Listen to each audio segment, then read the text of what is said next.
Hey everybody, welcome back to Private Club Radio. I'm your host, Denny Corby. This episode is all about club youth programming. And I get to sit down with Elliot Freeman. He is the youth program and aquatics director over at Northridge Country Club in Raleigh.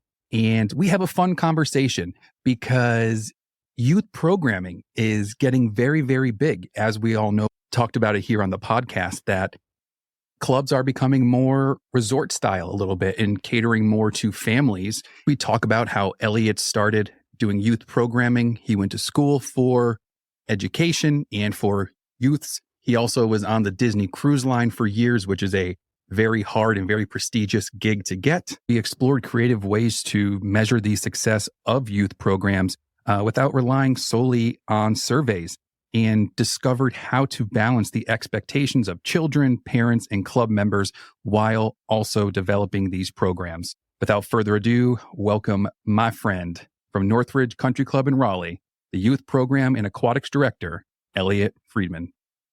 He worked in the cruise industry for a good period of time. I started off my career in, I got a degree in teaching, and I came out and it was 2008. And of course, 2008, that whole housing crisis came around. I was like, all right, there's no teaching jobs available. Let me find something different. So I went and worked on Disney Cruise Line, was a youth counselor there.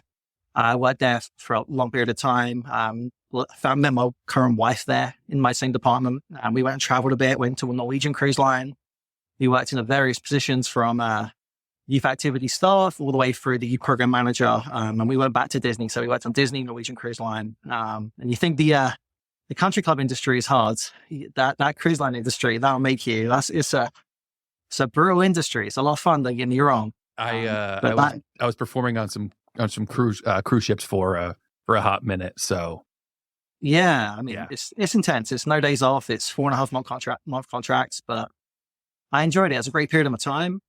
It gave me a great standing in the industry and understanding like youth activities as like a professional environment, especially with Disney. Like they're the best in the industry in terms of getting you set up and understanding what it is to be a safe program and what you need to operate and do correctly. Again, you have the really good grounding on terms of that. I did that for around 6.5 years.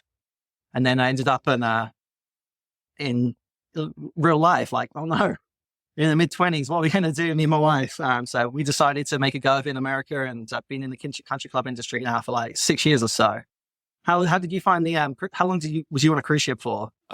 So my background is I have the Private Club radio show, but I also do a stand-up magic and comedy show primarily for private clubs and corporate events, but got set up with a cruise ship agent back in like late 21.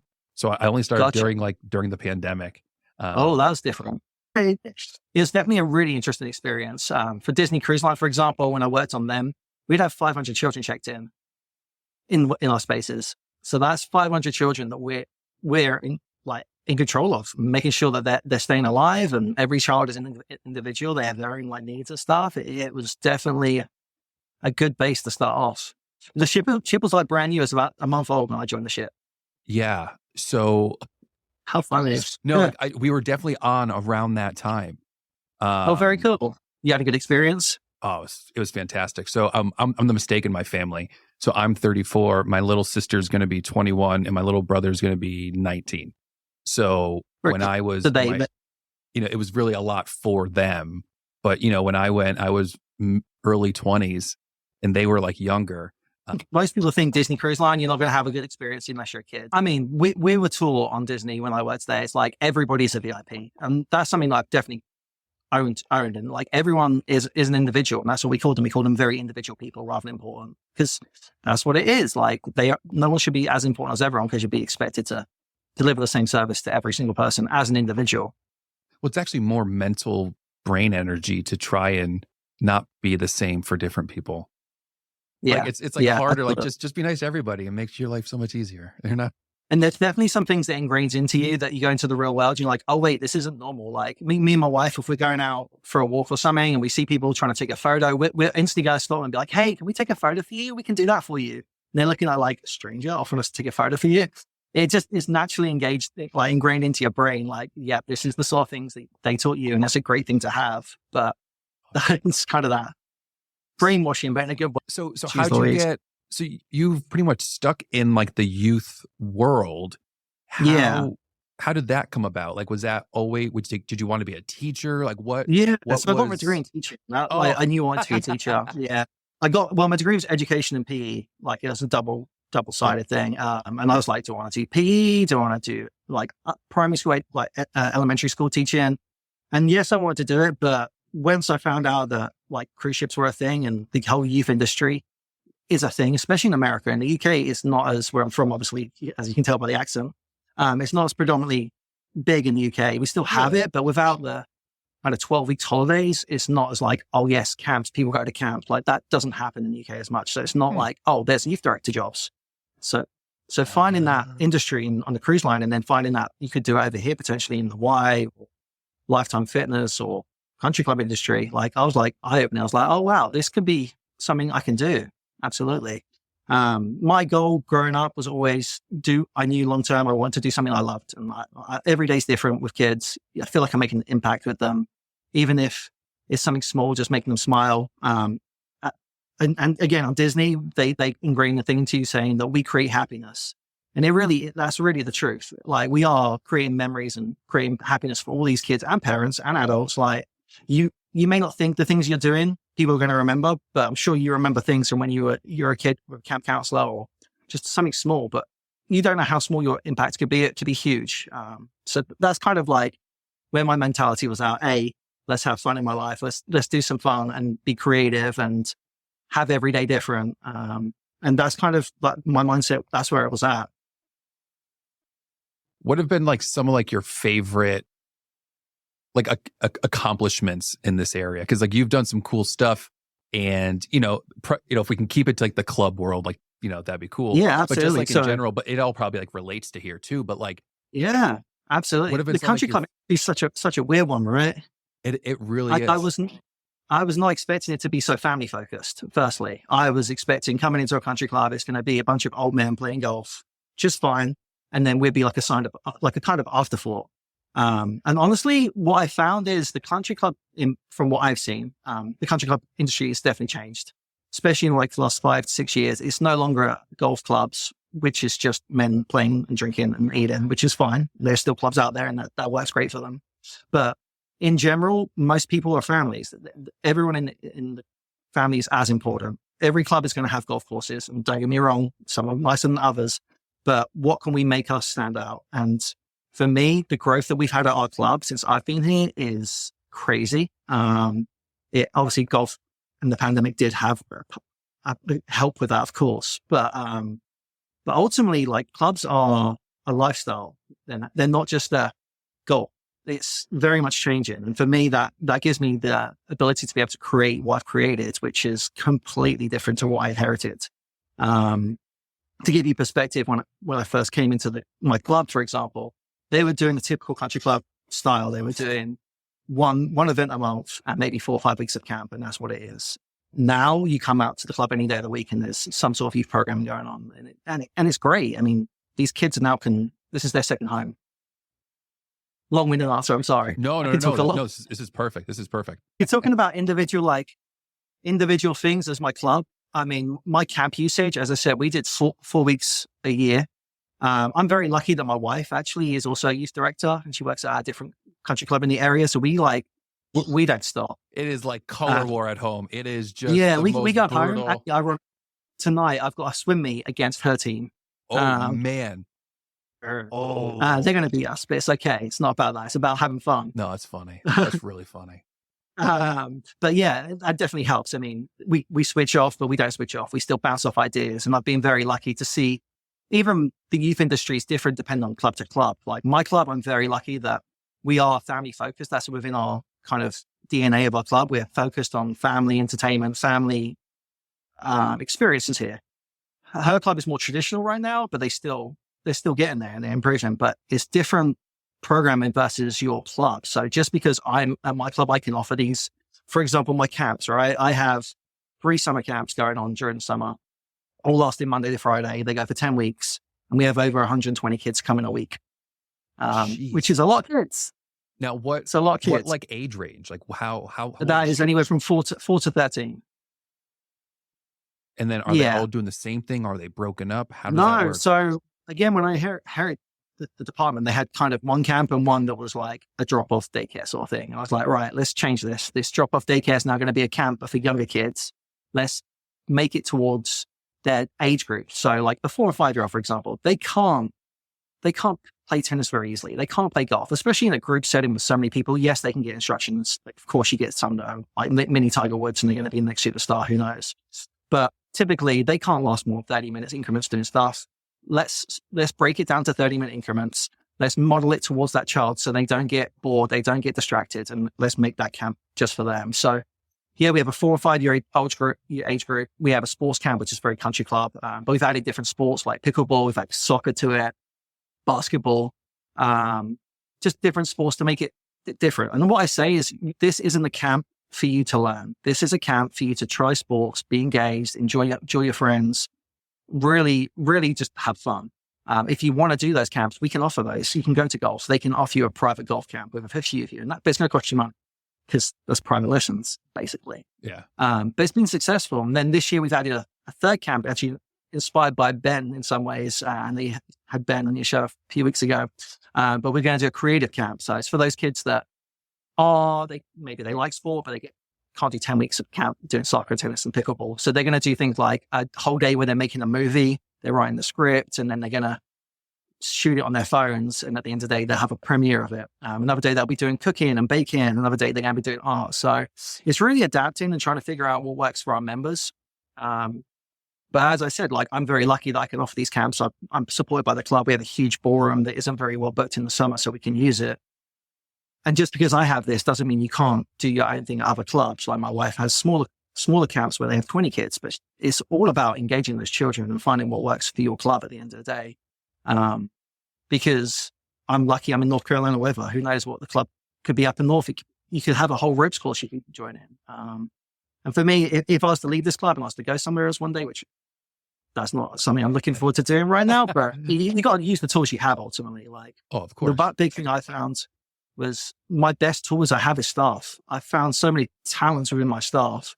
Like one of my girls is really good at art, and she actually had her own little card business. I was like, hey, do you want to do this for our kids? Like, we can do art classes. I don't have to pay a professional artist $50 to the class. I can pay you $20 a kid. You can make money. We'll make money. The members get it for a cheaper price, which means more of them want to do it. Yeah. Win, win, win. And so I've done a bunch of those sort of things as well with my staff, just trying to improve them and help them in their resume. If not, just help their pocket a little bit. Oh, of course. So what did I read? You increased your camp attendance by like 200%? It's probably more than that at this point. Yeah. So what, you went from like 2 kids to like 10 kids? So our average when I came to camp, we would have we'd have around 5 coming to Camp Bluebird, which every week now is around 30 kids. I was totally kidding too. Our sports camp was around like 30 kids average, and now it's around 70. Oh, snap. Okay. Yeah.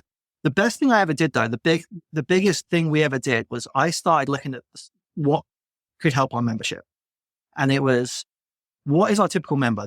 Our members kind of obviously any country club members well off, but most of our members work. They're not people that stay at home necessarily.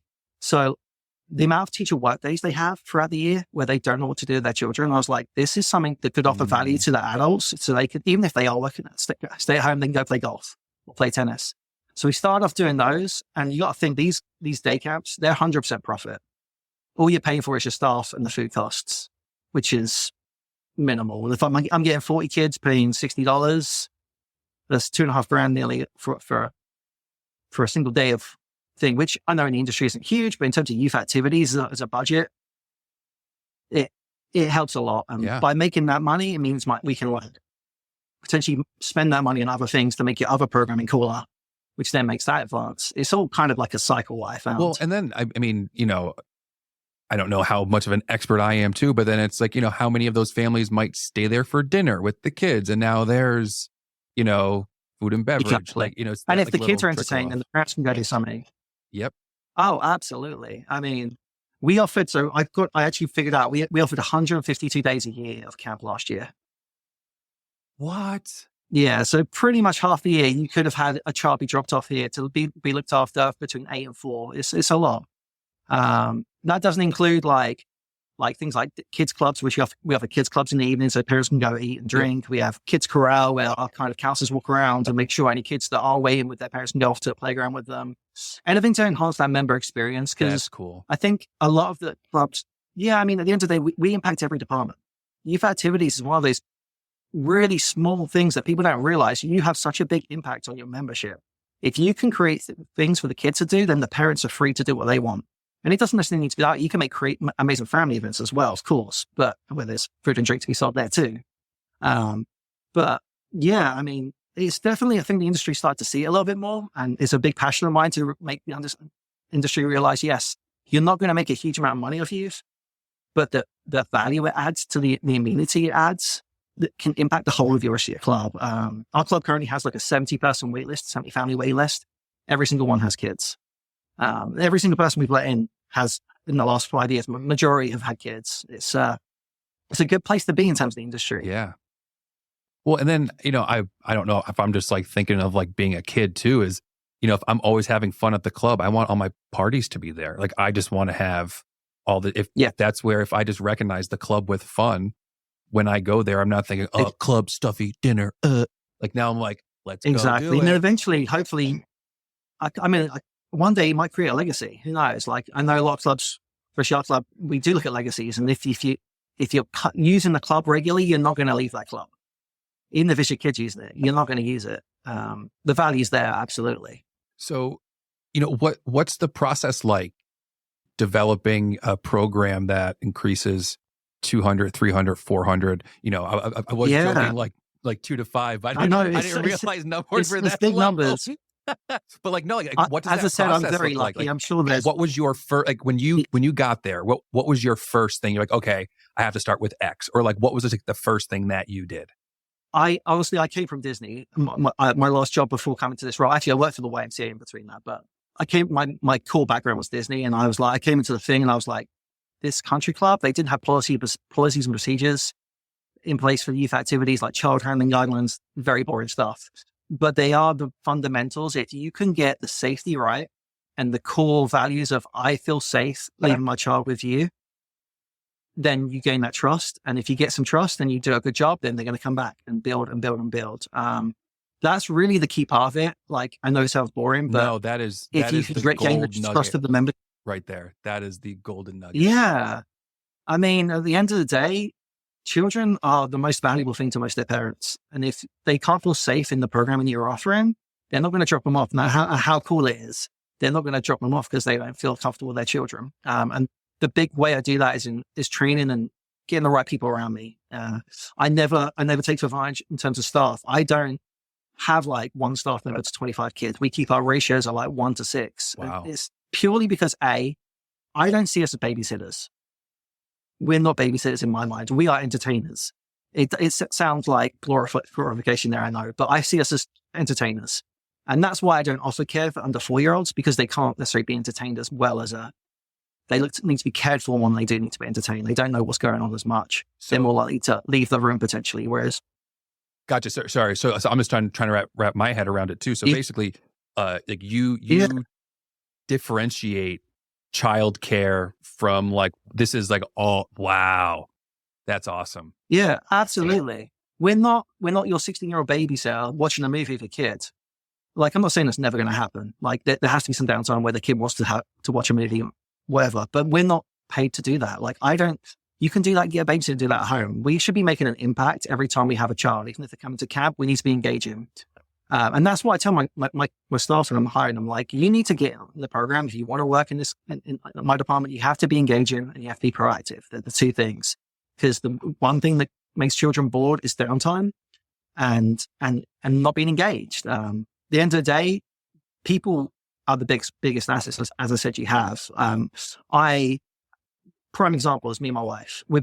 I would class as, it's going to sound arrogant, but I would class as great in terms of childcare in the industry, but we're very different people. And you put me in a group of, and I've done this before, you put me in a group of 50 kids, I can hold their attention for hours, and I can run games like that, and that. And I love it. It's kind of like my thing. But you put me with like 4 or 5 kids and want to do imagination play, I can do it. I'm good at it, but it bores me to death. It's just not my cup of tea. My wife is the opposite, absolute opposite. You put her with like one or two kids, they're going to love her. They're going to gravitate to her. But put her in a group, yes, she can do it and she'll be fine at it, but it's not necessarily her thing. So, and when you're hiring a group of staff, that's really what you'd be looking for. You can't just hire the biggest extrovert in the room every time. You want to find some quieter, but still stronger leaders that have good communication skills that can kind of gravitate towards the quieter kids that get a bit scared and a little bit, what is this going on? I can't deal with this. Because everybody, like, it's like the real world. Everyone has different preferences and different personalities at the end of the day. And that's really important for me, is to kind of find a variation of people to work for the kids.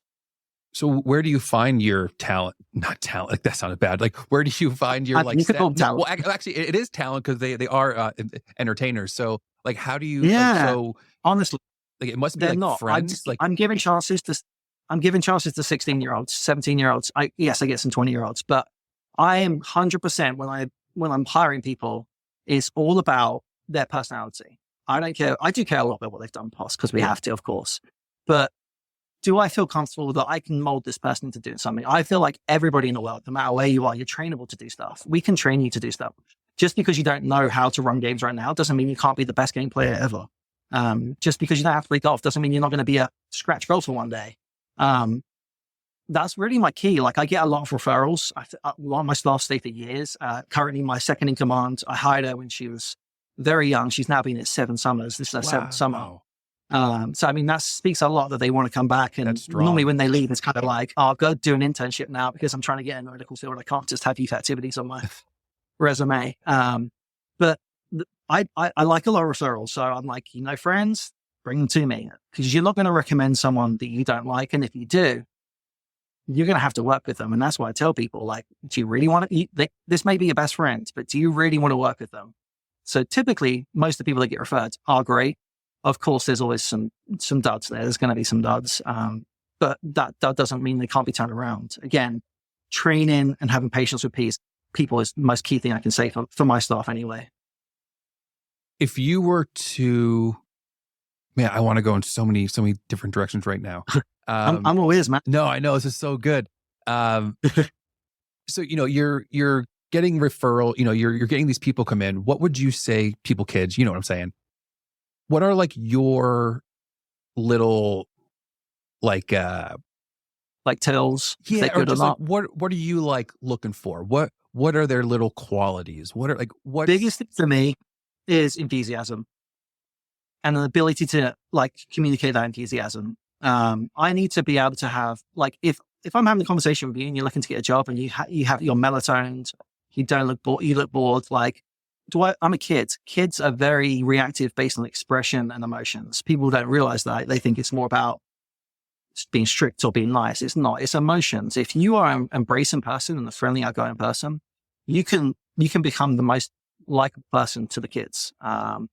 Also, I also look for some sort of understanding. I'm looking to make sure they're interested and they're asking questions. At the end of the day, like, every time I interview someone, I explain everything about the job to them, because people so focused on us hiring them. It should be them hiring us.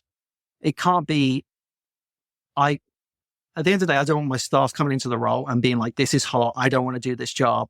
Or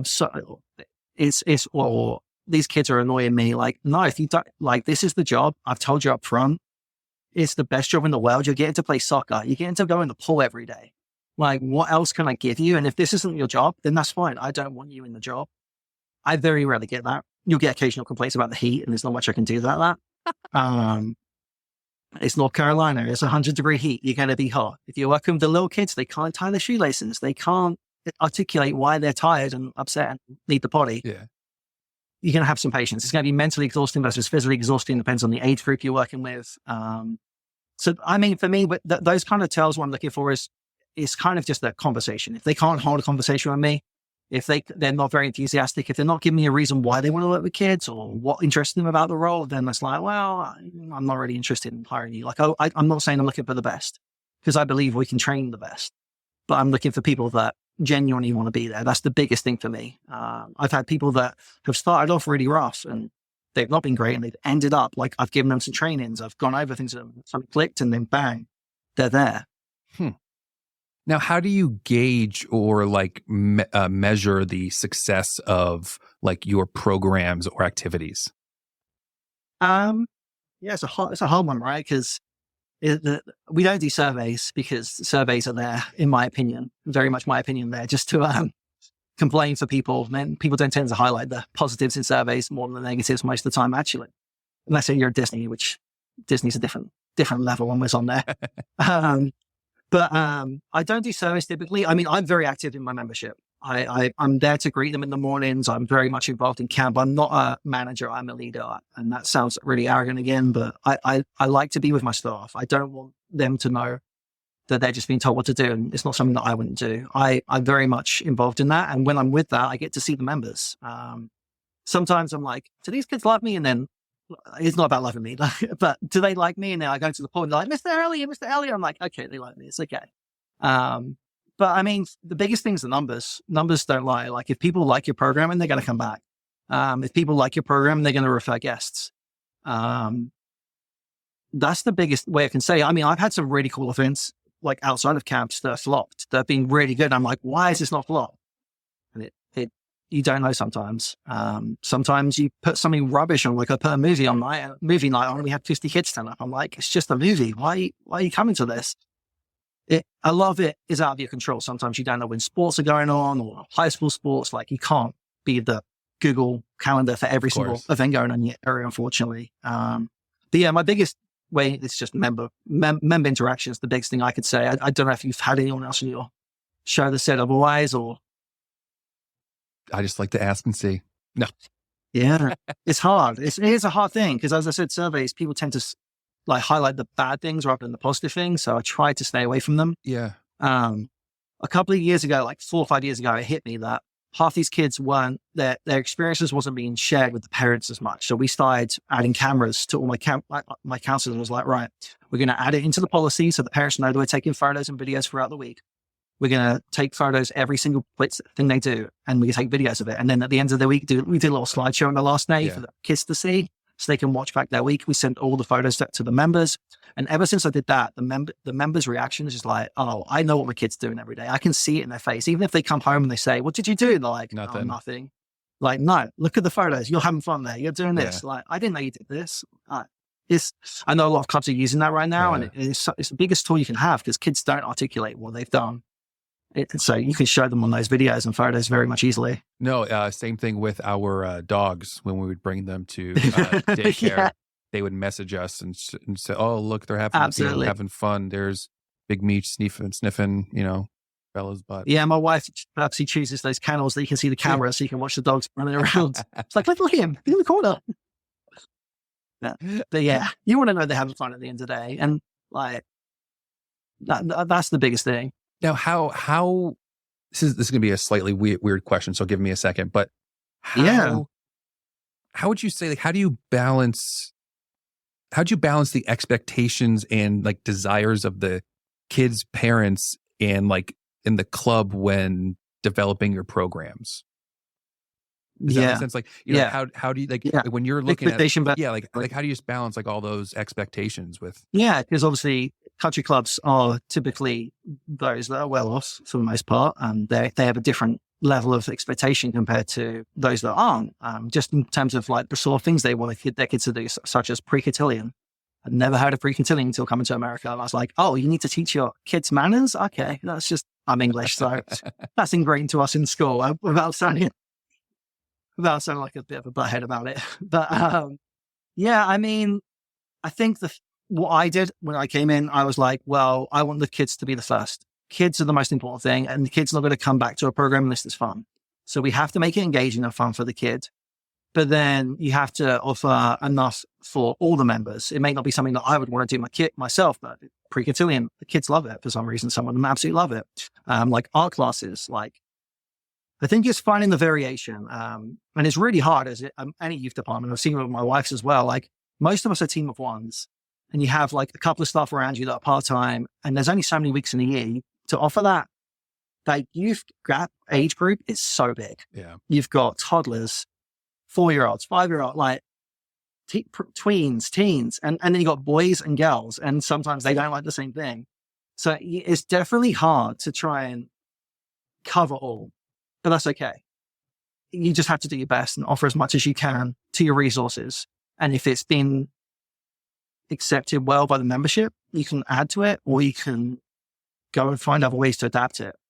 A good example of that would be something like, for my teens, I did, rather than doing like a girls chill night or boys dodgeball night, you do something where you can kind of engage both. So we did like a glow in the dark egg hunt for the tweens, and it got like 50 tweens coming out. And it's something you think, oh no, they're not gonna like this is an egg hunt, but like, no, you do something different. You make it glow in the dark, and you do it just for this age group, and you kind of mix it up. I've done some other things that just failed. Like I did a whole art festival for a week where I did classes every day, and it led up to a big gala, which had like kind of like people on the stage and stuff. I had like 20 people come to it. And it was so disheartening, but it is what it is. I mean, I'm a big into soccer, and there's a big soccer pundit in the UK, and he always quotes this quote, which I really like. And it's, failure is a bruise, not a tattoo. And that's a really big thing. Like, it's okay to fail. It's not gonna be there forever. You gotta learn from it. You're gonna get there. It's gonna be okay.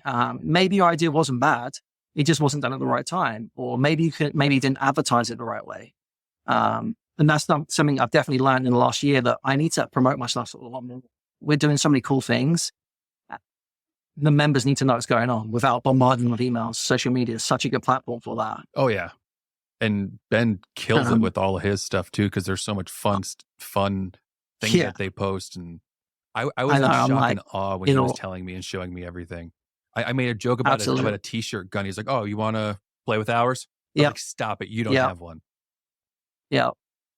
It's a hard industry as well, because like people don't realize how much we do. Like, I don't just do youth activities. I run my aquatics team, and now I'm trying to make as many videos for that. So I'm kind of doing marketing. And you could say, well, why don't you have the marketing team do it? I'm like, well, if I had the marketing team did everything that I offered, like they would just be a youth marketer, because there's so much to it. And if we just put that all on our club's page, that's why I have a separate like youth activities club page, because we just look like a youth activity program. We wouldn't look like a country club.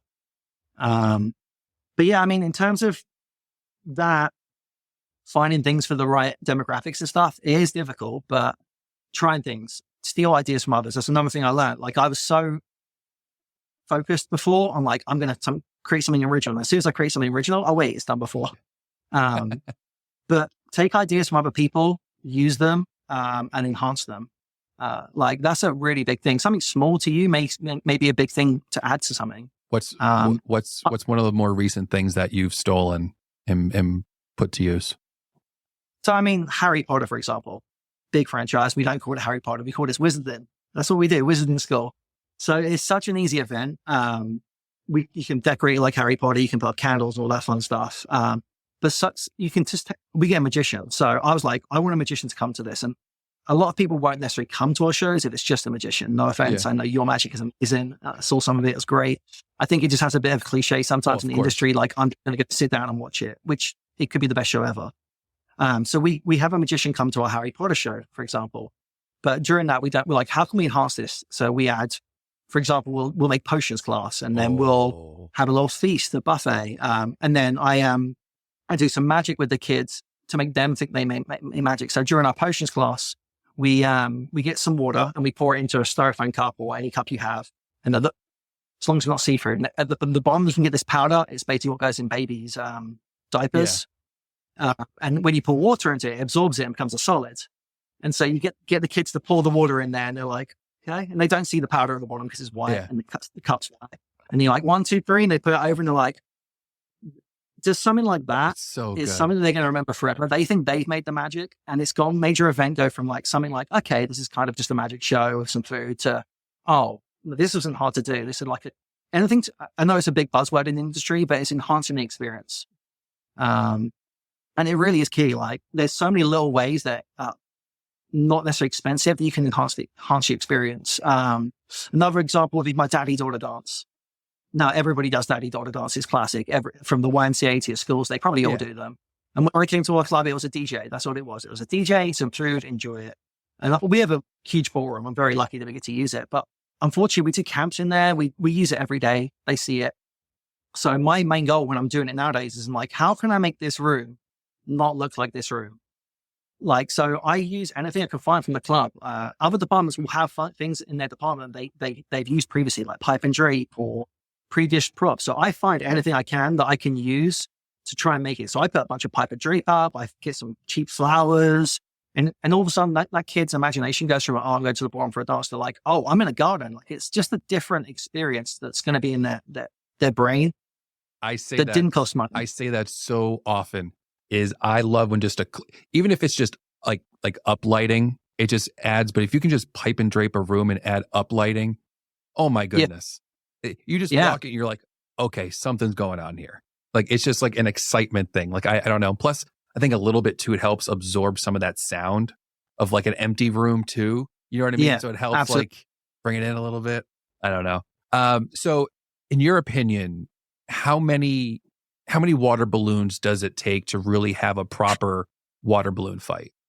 Oh, a real one? Yeah. Because those water balloons go quickly. Oh, I know. They really do, especially the ones we bought now. We can let you fill them up and they just do it with the little. Yep. I would say 1,000. Wow. Honestly, and that probably wouldn't even last more than 20 minutes. I do a thing called Water Day Madness. We get a big slip and slide out. We get a big foam machine out. We get a water slide going on. We do a water balloon fight at the end. But yeah, probably 1,000. And those water balloons are not cheap, and it also depends how many kids you have. If you're talking 20 kids, 1,000. If you're talking 100 kids, oof. Look out. That's amazing. So yeah, man. What's like, have you ever had just like a really dumb or funny suggestion given to you from like from members or I don't know. co-staff? I don't know. I just feel like you got some really funny stuff. So, or like a really good like complaint. Do you ever get just like a really good, like one of those, you're like, really? I mean, anyone in the pool industry gets the complaint, can't you make this rain go away every day? Like, well, why can't we get the pool as it's thunder and lightning out there? That's a common thing. Not necessarily funny, but no, it's that a is common thing. In terms of youth, I'm sure there is. I've got literally my phone. We have a phone we give to the staff so the members can call the camp phone and they have to give the personal numbers. Yeah. But my counselors, when in their downtime, make memes and things on the phone. That's so it's like funny. when ex-child is in the other room and it's just you two on check out and they're staring at you. But anyway, sorry. That's not necessarily a complaint, but something funny that came to my head. That's what's going on. I love that stuff. When you get stuck on the late shift with it raining, like, yeah. I don't find these things out until the end of the year and they've all left me as well. And I'm like, these creative buttheads. So funny. That probably makes it that much more special. Oh, I mean, what the best thing I've ever had, and again, this isn't back to your question. I'm sorry, this isn't your question, but like, I find out my staff have been hanging outside of work. I'm like, yes, I've got them. They want to be friends. They would never be friends outside of this, but now they're friends and they're hanging out at each other's houses. And I'm like, yeah, we've made something here. If it's fun for the staff, it's definitely fun for the parents and kids. Complaint wise, I mean, there's always weird requests, but on my head, you know what's going to happen as soon as we end up having this conversation. I'm going to think of something. I'll be like, that's what I should have told Denny. Sorry, man. I'm sorry. So I'm drawing a blank there. No, it's okay. I have one last question for you, and then I'll let you get going. I appreciate you being on here. But always happy to talk. All right. So you're stranded on a desert island. You can only take 3 items from your club's youth program. What are you bringing and why? I could give a boring answer or I could give a fun answer here. The power of the boring answer would be the parachute, because obviously parachutes are like the best thing to like survive, but that's not fun. That's not a fun answer. Well, you do have three items though. Or okay, I mean, parachute would give you shelter. Okay. It would give you fun, because who doesn't love parachute games? Even if you're 35 years old like me, I still love a parachute game. From my youth program, I mean, half the things I couldn't bring because there's no electricity, which kind of sucks. Really dipping into your creative juices here. I know. I mean, I'm a big soccer fan, so soccer, I like a soccer ball, and any ball, honestly, even if it's just one ball, I can create 1,000 games with a ball, and that just keeps you entertained and keeps you sane. It's kind of like the movie where he's like, Wilson, his best friend. I wouldn't be having this as my best friend. I'd just be playing with him all the time.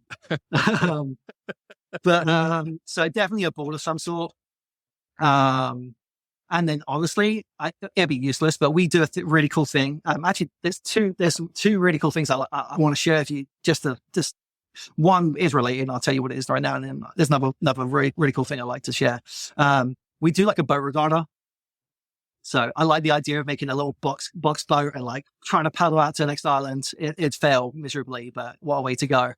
But another really cool thing we do during camps, which I kind of stole from Norwegian Cruise Line when we went to Norwegian Cruise Line, is our trash bag fashion show. And it really exemplifies what you can do with nothing. We give the kids a bunch of like trash bags and craft supplies, and then we give them a theme. So your theme is, I don't know, celebrity, or it's advertising, or it's Disney, or it's animal. And these kids come up with some of the weirdest things I've ever seen in my life. And they make it like, we do like a little show at the end. So we have the three counselors be the judges, and they're like, oh, turn around, I really like it, or I don't like it. I love it. And it's just funny. Kind of like America's Got Talent or thing. Yeah. But we've had people dress up like Mr. Clean before. They put a balloon on their head. They had a toilet roll. We had like, it is the funniest thing ever. I'm sorry, that is not related to your question at all, but I did want to share that with you because it is like an amazing thing to do. And it's so cheap as well. Like you're just using forks, knives, balloons, trash bags. Like no one can tell me that's costing much money to do such a cool hour-long program. Limitations force creativity. Great praise. Great praise. Sorry. I'm very long-winded sometimes. I ramble, so I apologize if I've ever been like that. Oh no, trust me, this is amazing. The more you talk, the less I have to, and that's really just good for. Have you ever done any birthday parties yourself growing up? I know you do magic. Did you have to do that, right? No, I never really got into the birthday party. Like, so I was like a really weird introvert and had a horrible stutter. So magic just kind of helped me get out of my shell. Oh wow! And then kids made me nervous. So I never really did kid shows. I pretty much just did. They can be brutal. They can be real brutal. Yeah. No, thanks. I remember on Disney, we used to do a little interaction with Crush the turtle, right? From Finding Nemo. So he comes on the screen and talks to you. I think they have it at Disney World as well. You can go do it at Disney World. On the ships, we do it. And then you ask the kids questions for the turtle. He's like, yeah, bro, I'm whatever it is. But the kids would say sometimes be like, hey, we eat turtles. I'm like, dude, these kids, they are brutal in terms of their questions. Especially when you get them away from their parents and around like other kid energy. That filter goes, they can just say what they want.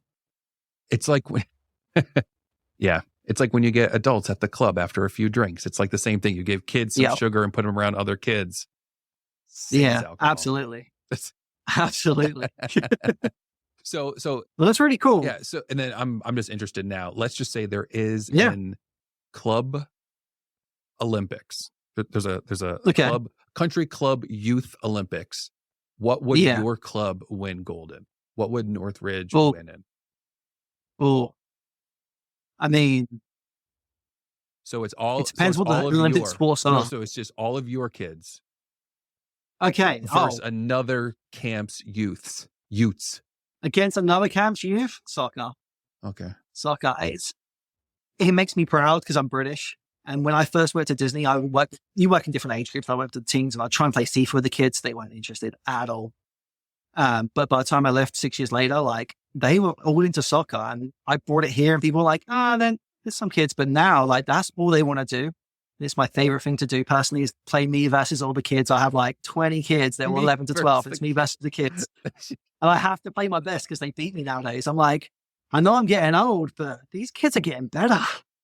But then there's also a point where I'm like getting too competitive with my stuff. Like, Elliot, calm down. Stop kicking the ball too hard.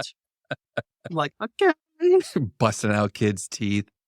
For soccer, I mean, that honestly, that is a big sport for us. I mean, we haven't got a soccer pitch. We bought 2 soccer goals and a lot of open land. And it's such a great sport because anyone can do it. Even if they're not good, you can still be on the pitch and kick the ball a couple of times. I love it. I would say that. Again, being British, but. I appreciate it. Yeah, man. Dude, this was so good. Thank you so much. Yeah. I really appreciate this. Yeah. I know I'm very youth-centric. I definitely want to increase my horizons. I want to try and start doing adult events, but obviously we got great people in our club that already run those. But any value I can add to anyone, I'm always happy to help. Thank you. Hope you all enjoyed that episode. If you have not done so already, would really appreciate a rating, a subscribe, send it to somebody who you think might appreciate it. Until next time.